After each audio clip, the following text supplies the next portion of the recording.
केला बेचने वाली चुड़ैल। एक बार की बात है, जादूपुर नाम के एक गांव में करतब दिखाती एक औरत एक रेड्डी के लिए गांव में आती है। आइए आइए मेहरबान कदरदान, खाइए रोहड़ा के ताजे ताजे केले, कभी खाए नहीं होंगे ऐसे केले, पीले पीले केले खाइए। ये कहकर रोहड़ा हाथों में 4 केले लिए उन्हें सर्कल में जोर जोर से हवा में उछालती हुई करतब दिखाती है, जिसे देखकर आसपास के सारे बच्चे अपने अपने मम्मी पापा से उस औरत के पास जाने की जिद करने लग जाते हैं। पापा, ऐसा तो सर्कस में बॉल से होता है ना, ये आंटी तो केले से कर रही है, चलिए ना पापा देखते हैं। रोहड़ा एक पतली सी तार पर चलती हुई केलों से करतब दिखाती है। आते जाते सभी लोग बाहर रुककर उसके करतब देखते हैं और वाह वाही करते नहीं थकते। जैसे ही एक आदमी पास आकर उसे पैसे देने लग जाता है, तब वो कहती है, अरे नहीं नहीं साहब, मैं करतब तो बच्चों के मन को बहलाने के लिए करती हूँ, धंधा तो मेरा केले का है। पीछे देखो मेरी रिड्डी, जो भी मेरे केले खाएगा मेरी तरह चुस्त दुरुस्त और तंदुरुस्त हो जाएगा।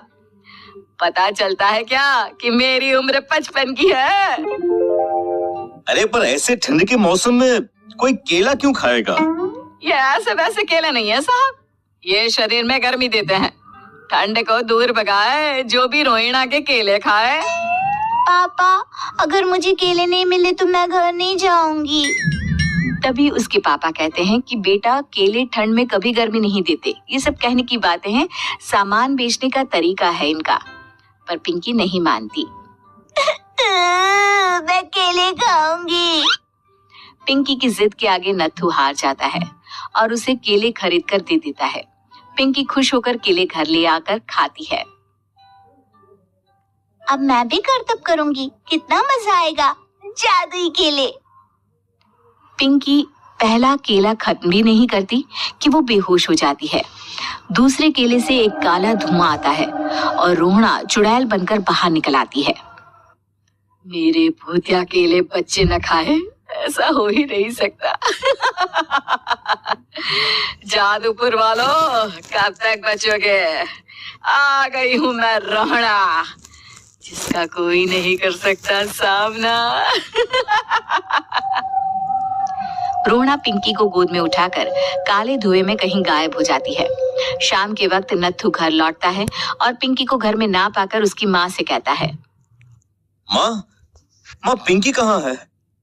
अरे बेटा, उसे तो तू सुबह करतब दिखाने ले गया था ना, फिर कहाँ वापस आए तुम दोनों? मुझे लगा तू उसे अपने साथ मंडी ले गया होगा। हे भगवान, मेरी बच्ची कहाँ गई? मैं उसे घर ही तो छोड़कर गया था माँ। नत्थू गांव के घर कोने में अपनी बेटी को ढूंढता है, पर उसे वो कहीं नहीं मिलती। परेशान होकर आखिर रो रो कर नत्थू हिम्मत हार कर घर लौट आता है। अगली सुबह रोहड़ा फिर से करतब दिखाने आती है और इस बार पिंकी की तरह रोनी केले खरीद लेता है। 50 रुपए दिए थे पापा ने, सारे पैसों की मैंने केले खरीद लिए हैं। अब मैं भी आंटी की तरह ही करतबबाज बन जाऊंगा। यही सोचते हुए रोनी केले खाता है और पहला अकेला केला आधा खत्म भी नहीं करता कि चुड़ैल उसके सामने आ जाती है। मेरे साथ चलने का समय आ गया है रोनी। ये तो बस शुरुआत है, अब इस गांव के सारे बच्चे धीरे धीरे मेरे कब्जे में होंगे, एक बच्चा भी नहीं बचेगा। ये कहकर रोना रोनी को गोद में लेकर काले धुएं में अदृश्य हो जाती है। इसके बाद हर रोज गांव में से कोई ना कोई बच्चा गायब होता, पर ऐसा क्यों हो रहा है किसी को भी समझ में नहीं आ पा रहा था। रोज की तरह अपनी बेटी पिंकी की तलाश में नत्थू गांव के एक तालाब के पास बैठा रो रहा था। कहाँ गई मेरी पिंकी? शकुंतला के जाने के बाद एक वही तो मेरा सहारा थी। अरे उसकी आत्मा कोस रही होगी मुझे कि मैं अपनी बच्ची को संभाल भी नहीं पाया। नत्थू ये कहता हुआ रो ही रहा था कि तभी तालाब में से उसे शकुंतला की आवाज सुनाई देती है। कहाँ थी तुम शकुंतला? हमारी बच्ची और सारे गायब हुए बच्चे रोहड़ा के कब्जे में हैं। वो बच्चों को जो केले देती है उससे बच्चे बेहोश हो जाते हैं और उसके कब्जे में आ जाते हैं और वो उन्हें ले जाकर काली दुनिया में ले जाती है। पर वो ऐसा क्यों कर रही है? ये मैं नहीं जानती, पर उस दुनिया का रास्ता मैं आपको बता सकती हूँ। जहाँ ये नदी खत्म होती है वहाँ एक केले का पेड़ है, उसके नीचे एक दरवाजा है, वहीं से रास्ता जाता है उस दुनिया का। ये कहकर शकुंतला की आत्मा गायब हो जाती है। गांव के सभी लोग झुंड बनाकर उसी रास्ते से काली दुनिया में चले जाते हैं और वहां देखते हैं कि सारे बच्चे वहां काम कर रहे थे। पापा मुझे ले चलो यहाँ से। पापा पापा। सभी बच्चे अपने मम्मी पापा से लिपट जाते हैं। तो तुम लोग यहाँ तक आ गए? क्यों हमारे बच्चों को पकड़ लिया तूने?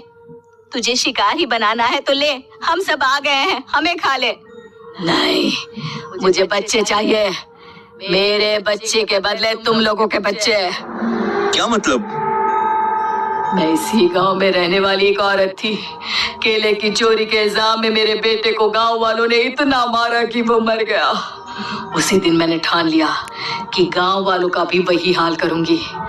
कुछ दिन बाद बेटे के चले जाने के दुख में मैं भी मर गई और मेरी भटकती आत्मा एक चुड़ैल बन गई।